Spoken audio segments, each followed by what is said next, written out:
جو میں نے چیک ان بیگیج ہے اس میں 2-3 قالین اور ہیں، وہ بھی دکھاؤں تمہیں؟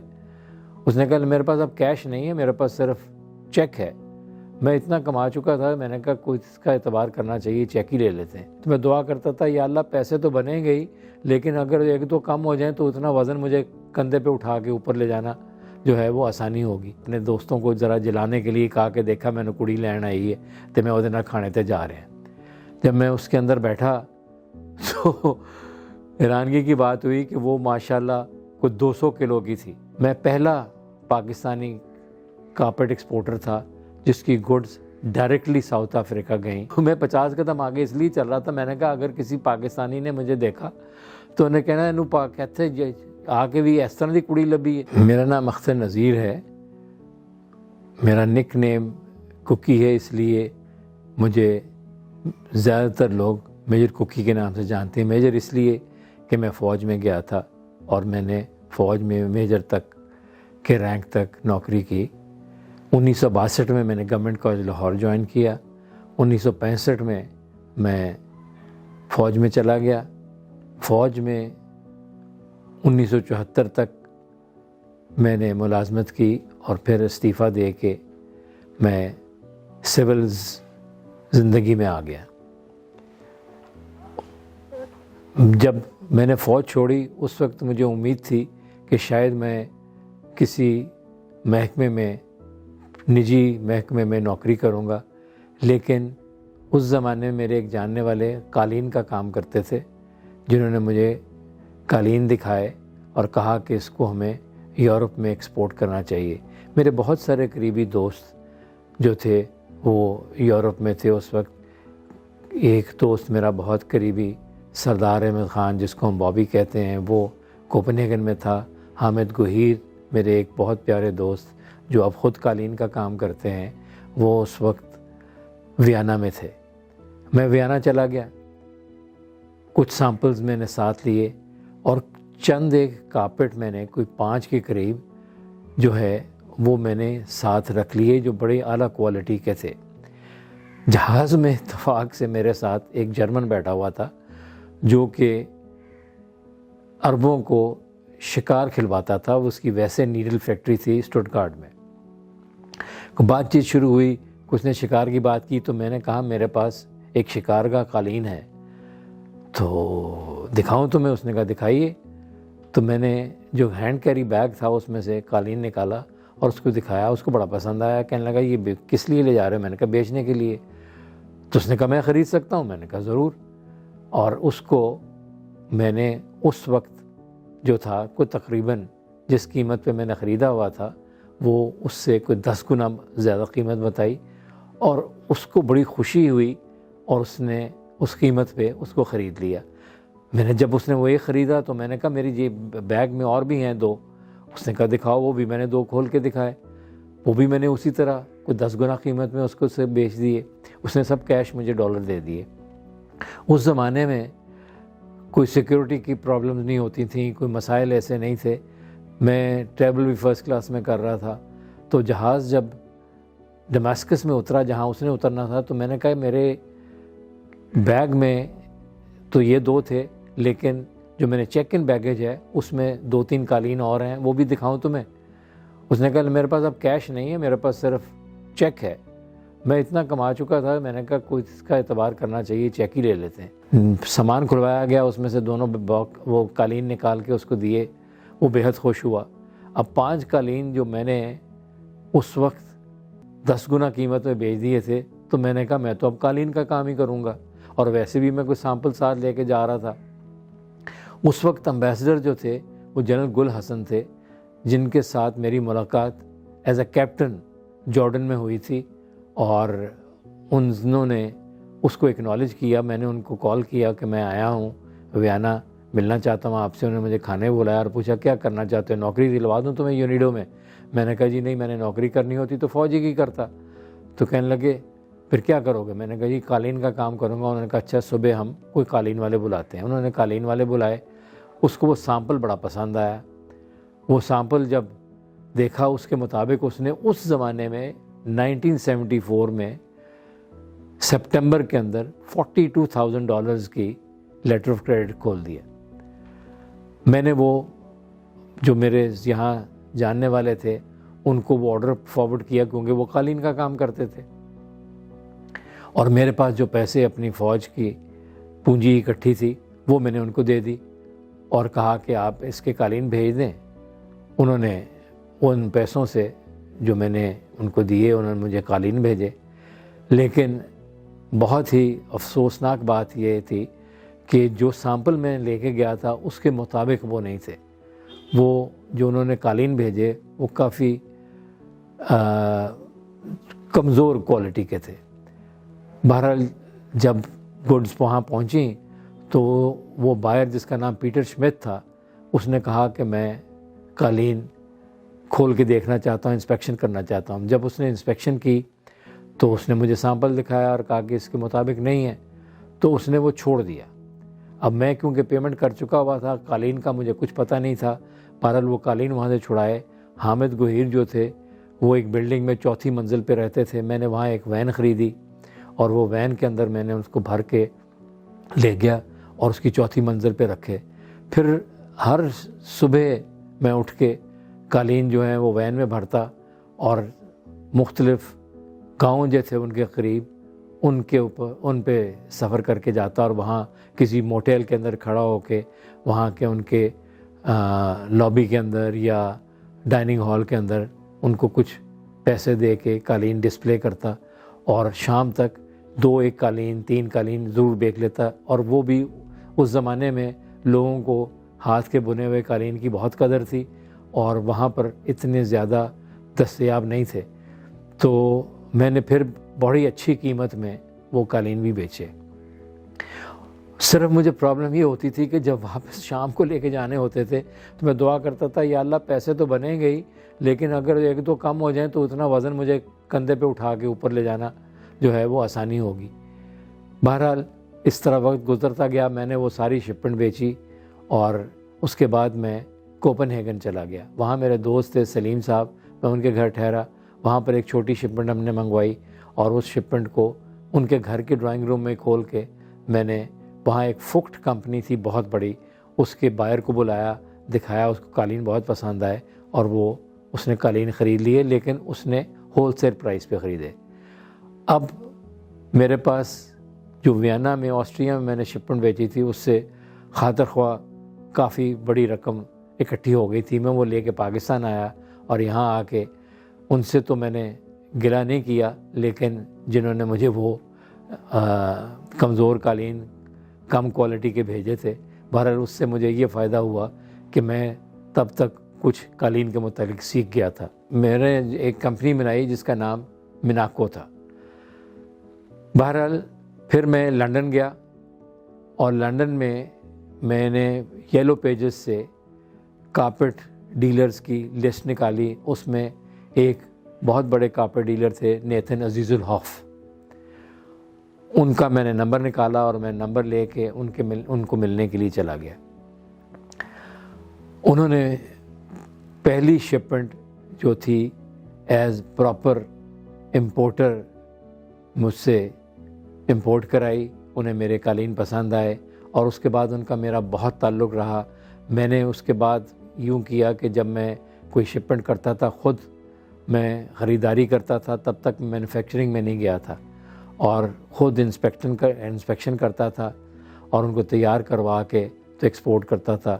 اللہ تعالیٰ نے میری بڑی مدد کی۔ نیتھن کے بعد پھر سلسلہ شروع ہو گیا، کچھ اور جو تھے بڑے امپورٹرز وہ مل گئے، پھر میں نے کچھ جرمنی میں ایکسپورٹ کی۔ اس کے بعد میرے کچھ دوست امریکہ تھے، میں امریکہ چلا گیا ان دوستوں کے پاس، پھر وہاں پر مجھے کچھ کسٹمرز ملے۔ آسٹریا کا ایک بڑے مزیدار واقعہ آپ کو سنانے لگا ہوں۔ جو پیٹر شمت تھا اس کی بیٹی اوپرا کی جو تھی وہ بہت بڑی سنگر تھی، تو اس نے مجھے کہا ایک دن شام میں کہ میری بیٹی تمہیں کھانے پہ لے کے جانا چاہتی ہے تو تم چلو گے؟ میں نے کہا ضرور۔ اب میں حامد گوہیر اور باقی ساتھی جو میرے تھے، جاوید اختر وغیرہ، ان کے ساتھ اوپر تھا، نیچے ہارن بجا، اس زمانے میں فون نہیں ہوا کرتے تھے، ہارن بجا، میں نیچے آیا، ایک سپورٹس کار تھی مرسیڈیز کی لال رنگ کی، اس میں وہ بیٹھی ہوئی تھی۔ جب میں اپنے بڑے فخر سے اور اپنے دوستوں کو ذرا جلانے کے لیے کہا کہ دیکھا میں نے کڑی لین آئی ہے تو میں وہ کھانے تے جا رہے ہیں۔ جب میں اس کے اندر بیٹھا تو حیرانگی کی بات ہوئی کہ وہ ماشاءاللہ کوئی 200 کلو کی تھی اور کوئی 6 فٹ کی تھی، اور اللہ میاں معاف کرے کہ اگر میں کوئی اللہ کی بنائی ہوئی شکلوں میں کچھ بات کرنا چاہوں تو اس کے دانت بھی باہر نکلے ہوئے تھے۔ اب میں بڑا عجیب سا محسوس کیا۔ اینی وے اوپرا میں گیا، وہ بہت بڑی سنگر تھی، بڑی آؤ بھگت ہوئی۔ اس کے بعد اس نے کہا کہ میں کھانے پہ تمہیں لے جانا چاہتی ہوں۔ وہ کھانے کے لیے جب ہم چلنے لگے تو میں اس سے کوئی 50 قدم آگے چلنا شروع کر دیا، کیونکہ اس نے بتایا فلاں ریسٹورنٹ میں جاتے ہیں۔ تو میں 50 قدم آگے اس لیے چل رہا تھا، میں نے کہا اگر کسی پاکستانی نے مجھے دیکھا تو انہیں کہنا انہوں کہتے آ کے بھی اس طرح کی کڑی لبھی ہے۔ تو میں اس سے آگے آگے چلتا رہا۔ اینی وے یہ تو ایک ویسے ہی میں نے لائٹ موڈ میں بات کی۔ اس کے بعد میرا رابطہ ہوا ساؤتھ افریقہ کے ساتھ۔ اس وقت ساؤتھ افریقہ میں پاکستان کا جو تھا وہ کوئی تعلق نہیں تھا، وہاں پہ سفارتی تعلقات نہیں تھے، اور پاکستان کے پاسپورٹ میں لکھا جاتا تھا all the countries of the world except Israel and South Africa. Anyway mister Nathan نے مجھے وہاں کے کسٹمر سے ملایا، اور ایک وقت تھا میں پہلا پاکستانی کارپیٹ ایکسپورٹر تھا جس کی گڈز ڈائریکٹلی ساؤتھ افریقہ گئیں، اور اس کے بعد بہت سارے سال 80% سے زیادہ جو قالین تھے ساؤتھ افریقہ میں وہ صرف میری کمپنی سے جاتے تھے۔ میں نے دوسری مارکیٹوں کی طرف بھی توجہ دینی شروع کی، تو میں نے جرمنی میں ڈوموٹیکس میں دیکھا کہ وہاں پاکستان ٹیکسٹائل بہت پاپولر ہے۔ میں نے وہاں سے چند ایک لوگوں سے ملاقات کی، اور بیڈ شیٹس کے حوالے سے مجھے ایک آرڈر ملا، مجھے اس کے متعلق کچھ پتہ نہیں تھا۔ اینی وے میں نے آ کے بیڈ شیٹس کی ایک شپمنٹ بنوا کے بھیجی، اور اس میں میرا انٹرسٹ شروع ہوا کہ ہم بیڈ شیٹ بھی ساتھ کریں۔ اس کا اچھا خاصا کاروبار شروع ہو گیا۔ میں نے سوچا کہ اس کی ہم خود ایک مل کیوں نہ لگائیں۔ تو میرے کچھ ساتھی تھے جو ان کے ساتھ ذکر کیا، اور ہم نے ایک پبلک لمیٹڈ کمپنی بنائی جس کا میں چیف ایگزیکٹو اور چیئرمین تھا، اور 51% شیئر میرے تھے۔ اس میں 20% شیئر جو تھے وہ کامن ویلتھ ڈیولپمنٹ کارپوریشن کے تھے، جو کہ برٹش فائنینسنگ کمپنی ہے۔ اس نے اس وقت میں 2 ملین پاؤنڈ کی ایکویٹی دی اور 1 ملین پاؤنڈ کا لون دیا، تو ہم نے وہ مل بنائی۔ خود وہ بس اللہ تعالیٰ کو منظور نہیں تھا، میرے ساتھیوں کے جو تھے پارٹنرز، کچھ ان کے ساتھ مس انڈرسٹینڈنگ ہوئیں جس کی وجہ سے انہوں نے مجھے لیٹ ڈاؤن کیا۔ اور کیونکہ یہ پبلک لمیٹڈ کمپنی تھی، وہ ایک انڈیویجول کچھ نہیں کر سکتا تھا، وہ ہمیں جو تھا تمام پارٹنرز کو ساتھ لے کے چلنا تھا، لیکن انہوں نے میرا ساتھ نہ دیا، اور اس طرح ہمیں وہ کمپنی جو تھی وہ وائنڈ اپ کرنی پڑ گئی۔ میں واپس قالین میں آ گیا، یہ 2002 کا واقعہ۔ تو جب پھر میں واپس جرمنی گیا، وہاں جو ڈوموٹیکس تب تک بن چکا تھا، جو کہ پہلے ہائم ٹیکس ہوتا تھا، اس میں سامپل دے کے گیا، اور وہاں پر مجھے امریکن بائر رون کوری، جو کہ بہت بڑا امپورٹر تھا اور بہت بڑا کارپیٹ ڈیلر تھا، کورستان ان کی کمپنی کا نام تھا، اس سے ملاقات ہوئی۔ اس نے میرے سامپل پسند کیے، وہ پاکستان آئے، اور یہاں پر انہوں نے ہماری مینوفیکچرنگ دیکھی۔ تب تک میں کافی بڑی حد تک مینوفیکچرنگ میں جا چکا تھا۔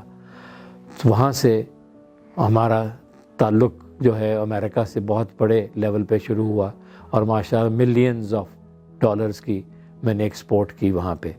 اس طرف ساؤتھ افریقہ کا بھی کاروبار بہت چل رہا تھا۔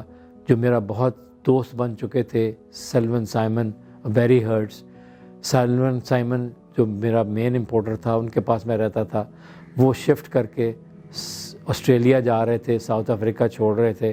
انہوں نے میرا رابطہ اوبری بلومبرگ سے کروایا، جو ایک اور ان کا ساتھی تھا، اس نے مجھ سے امپورٹ کرنی شروع کی، اور ملینز آف ڈالرز کی امپورٹ شروع ہو گئی تھا۔ میرا بیٹا آصف نذیر جو کہ انگلینڈ سے گریجویشن کر کے آیا تھا کنگسٹن یونیورسٹی سے، تو اس کو میں نے کہا کہ وہ میرا ساتھ دے، اور اس نے میرے ساتھ کام کرنا شروع کر دیا۔ ہمارا کاروبار ماشاءاللہ اس کی انوویشنز اور اس کی ویژن کی وجہ سے بہت بڑھا، اور ہم نے اپنا بہت بڑا جو تھا وہ سیٹ اپ بنایا، جس کے اندر ان ہاؤس ہمارا سب کچھ تھا۔ اس ان ہاؤس کے اندر ہم نے کتائی سے لے کے رنگائی، بنائی، فنیشنگ، تمام چیزیں وہاں کرتے تھے۔ ایک بہت بڑی فیکٹری ہم نے رائیون روڈ پہ لگائی۔ اللہ تعالیٰ کا کرنا ایسا ہوا کہ ان دا مین ٹائم مشین میڈ کارپیٹ جو ہے وہ بہت جو ہے پرائم میں چلا گیا۔ کورستان والا جو تھا وہ اس نے بھی ہاتھ کے قالین کو چھوڑ کے اور مشین کے قالین کی طرف چلا گیا۔ تو پہلا سیٹ بیک ہمیں ساؤتھ افریقہ سے ملا تھا۔ دوسرا سیٹ بیک جو تھا وہ یہ ہوا کہ وہ اتنا بڑا کسٹمر جو تھا کورستان والا، وہ جو تھا وہ مشین میڈ میں چلا گیا۔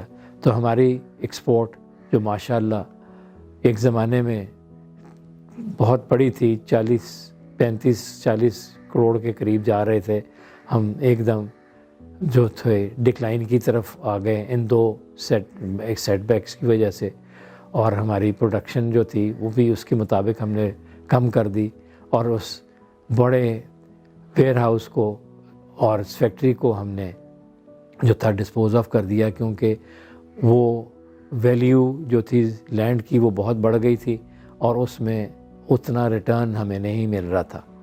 پھر جو ہم نے دوبارہ توجہ دی ایکسپورٹ کی طرف۔ ان دا مین ٹائم آصف نے ریٹیل کی طرف دھیان دیا، اور پہلی ریٹیل شاپ میں کہہ سکتا ہوں پاکستان میں جو شروع ہوئی وہ جو تھی آؤٹ آف ہوٹلز، وہ آصف نذیر نے کی، وہ گیلریا کے اندر ہم نے کی۔ اسی دوران میں بہت اچھا واقعہ پیش آیا کہ 2004 میں مجھے چائنیز جو ہیں وہ ڈوموٹیکس میں ملے۔ اس وقت تک میں chairman carpet Pakistan carpet manufacture ایسوسی ایشن تھا، اور میرا نام جو تھا وہ کافی جگہ پہ جانا جاتا تھا، میجر کوکی کے نام سے سب قالین والے بھی پہچانتے تھے، دنیا کے تمام قالین والے جو تھے ان سے پہچان تھی، وہ میرے نام سے ضرور توجہ دیتے تھے اور میرے سے بات کرنے کی ضرور کوشش کرتے تھے۔ تو ان چائنیز نے کہا کہ ہم چاہتے ہیں کہ آپ کے ساتھ آپ کی گائیڈنس میں ہم چائنا میں ایگزیبیشن کریں۔ تو پہلی مرتبہ ایگزیبیشن 2004 میں نے وہاں آرگنائز کی۔ اس وقت ٹوٹل 8 اسٹال تھے، جس میں پاکستان کی طرف سے ہماری ریپریزنٹیشن تھی۔ آصف وہاں گیا اور اس نے وہاں پر آصف نذیر نے کافی اپنی ریکگنیشن کرائی۔ اس طرح تعلقات بڑھتے گئے، اور چائنا میں نے بہت پروموشن کی ہینڈ میڈ کارپیٹ کی۔ پھر میں نے انڈیا کو بھی انوائٹ کیا، وہاں پہ ایران کو انوائٹ کیا۔ اس کا نتیجہ یہ نکلا کہ چائنا والوں نے ایک آرگنائزیشن بنائی جو کہ world hand made carpet organisation کے نام پر ابھی تک قائم ہے۔ اس میں انڈیا، چائنا، پاکستان جو ہیں وہ ڈائریکٹ ممبرز ہیں، ایران، افغانستان، نیپال جو ہے انڈائریکٹ ممبرز ہیں۔ اس کا انہوں نے میری کوششوں سے جو کہ ہینڈ ناٹ کارپیٹ جو ہے وہ چائنا میں انٹروڈیوس ہوا، ادر دین چائنیز، چائنا اس وقت تک خود ہینڈ میڈ کارپیٹ سے نکل چکا تھا۔ تو انہوں نے اس کو سراہتے ہوئے مجھے life time chairman world hand made carpet organisation کا بنایا۔ 2 مرتبہ مجھے لائف ٹائم اچیومنٹ ایوارڈ دیا، اور سب سے بڑی بات چائنا نے مجھے چنگھائی پروونس سے جو ہے آنری سٹیزن شپ دی، اور اسی زمانے میں پھر board of investment of Pakistan نے مجھے آنری کونسل بنایا چائنا کے لیے. یہ اچیومنٹس تھیں جو ساری قالین کی وجہ سے ہوئیں. اب میں تھوڑی سی توجہ دوسری طرف آپ کی لے کے جاؤں. میرے والد جو تھے جی میں نے جو اپنی قالین کی زندگی کی کہانی سنائی، اگر کوئی بچے چاہیں یا کوئی اور صاحب بھی کہ اگر قالین کے بزنس میں آنا چاہتے ہوں، کسی قسم کی گائیڈنس مجھ سے چاہیے تو میں ہر وقت موجود ہوں، مجھ سے رابطہ کر سکتے ہیں. میں انشاءاللہ تعالی جو کچھ بھی جانتا ہوں قالین کے متعلق یا ایک یہاں سے مینوفیکچرنگ یا ایکسپورٹ کے متعلق تو میں ضرور ان کو اس سے مستفیض کراؤں گا.